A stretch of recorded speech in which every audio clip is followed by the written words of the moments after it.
మలయాళంలో ఓ star హీరోకున్న craze అంత ఇంత కాదు. ఎన్నో హిట్ సినిమాలు అలాగే వైవిధ్యమైన కథలతో మెప్పించాడు. రీసెంట్గా ఓ మూవీతో వచ్చి సూపర్ హిట్ కొట్టాడు. ఆ చిత్రం కలెక్షన్ల పరంగానూ దూసుకుపోయింది. అంతేకాదు, ఆ మూవీ సీక్వెల్గా రిలీజ్ అయింది. ఇప్పుడు ఆ మూవీ థియేటర్స్ నుంచి ఓటీటీలోకి రానుందట. ఇంతకీ ఆ మూవీ ఏది, ఏ హీరో చేశాడు, ఓటీటీలోకి ఎప్పుడు రానుంది? ఈ స్టోరీపై ఓ లుక్కేసేయండి. మలయాళం నుంచి వచ్చిన విజయవంతమైన సస్పెన్స్ థ్రిల్లర్లలో దృశ్యం సినిమాలకు ప్రేక్షకులు మంచి క్రేజ్ ఉంది. ఏ భాషలో తీసినా ఈ సినిమాలు సంచలన విజయాలు సాధిస్తున్నారు.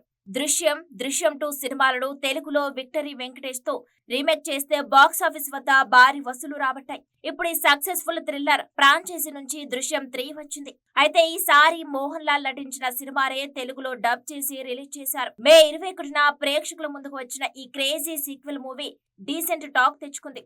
మొదటి 2 పార్టులతో పోల్చుకుంటే పెద్దగా ట్విస్ట్లు, థ్రిల్లింగ్ మూమెంట్స్ లేనప్పటికీ మౌత్ టాక్ తో మంచిగానే కలెక్షన్లు సాధిస్తుంది. ఇక ఈ 6 రోజుల్లో దృశ్యం సినిమాకు సుమారు 170 కోట్లకు పైగా కలెక్షన్లు వచ్చాయని కూడా ట్రేడ్ నిపుణులు చెప్తున్నారు. ఇక లాంగ్ రన్ లో దృశ్యం 3 మూవీ ఎలాంటి రికార్డుల్ని నమోదు చేస్తుందో చూడాలి.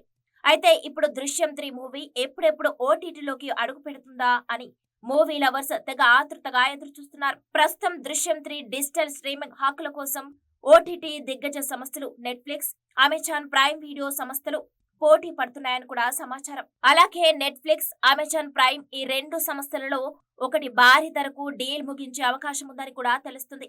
ఇక నిబంధనల ప్రకారం ఎలాంటి సినిమా అయినా థియేటర్లలో విడుదలైన 4 నుంచి 6 వారాల తర్వాతనే ఓటీటీలోకి వస్తున్నాం.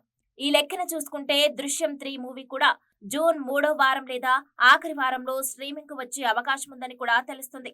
ఇక Aashirvad Cinemas, Panorama Studios, Pen Studios సంయుక్తంగా నిర్మించిన దృశ్యం సినిమాలో మోహన్ లాల్ సరసన మీనా కథానాయికగా నటించింది.